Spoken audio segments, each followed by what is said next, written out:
Nah, ketika penyidik datang ke sana melaksanakan pemeriksaan, kita tidak memaksa. Jadi kan sempat disampaikan bahwa penyidik memaksa datang gerombolan dan sebagainya. Banyak orang ke sana. Penyidik datang 3 orang, kemudian disertai oleh 1 orang dokter, 4 orang. Kemudian di sana juga ada keluarga dari Pak Alvin, ada istrinya, ada saudaranya, ada kit sendiri di sana. Kemudian ada dokter lapas dan ada petugas lapas. Berarti yang dibilang banyak orang tadi polisinya cuma 1. Yang 2 dokter, 1 lagi petugas lapas.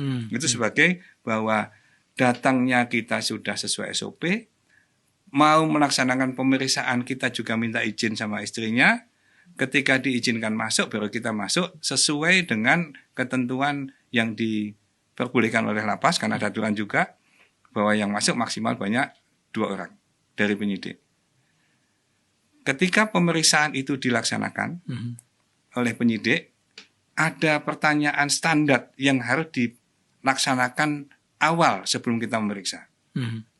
Pertanyaannya adalah, apakah saudara dalam keadaan sehat dan bersediakah saudara untuk diperiksa? Itu pertanyaan standar yang dilakukan oleh penyidik. Pertanyaan pertama. Pertama. Dan dari pertanyaan itu, Pak Alvin menjawab bahwa saya sedang sakit. Saya tidak bersedia diperiksa.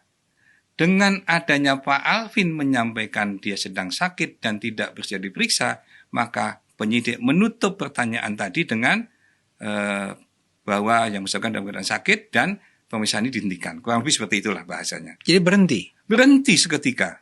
Ketika Pak Alvin tidak bersedia kan dalam keadaan sakit. Jadi cuma 1 pertanyaan dan langsung ditutup kembali. Jadi ketika itu langsung dinyatakan bahwa tidak bisa dilanjutkan? Iya. BAP itu selesai? BAP selesai, ditutup, disampaikan kepada Diprint, disampaikan kepada Pak Alvin, apakah Bapak bersedia tanda tangan BAP ini? Dia tidak bersedia. Oke? Sesuai dengan ketentuan, sesuai dengan aturan, kalau dia menolak tanda tangan di BAP, walaupun cuma 1 pertanyaan tadi, kewajiban penyidik adalah membuat berita acara penolakan tanda tangan. Kita buat berita acaranya, kemudian berita acara sudah selesai, kita tawarkan lagi, Pak, Bapak berkenan nggak untuk menandatangani berita acara penolakan tanda tangan? Beliau tidak berkenan.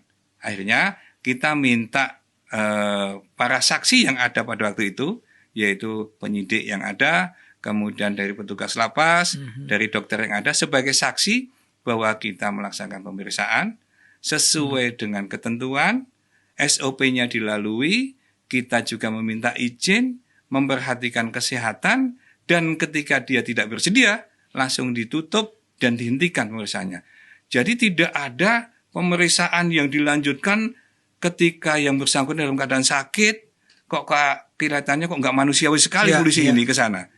Yang nyatanya adalah ketika dibuka pertanyaan, dia tidak bersedia karena sakit, langsung ditutup. Jadi pemeriksaan tidak ada dilanjutkan.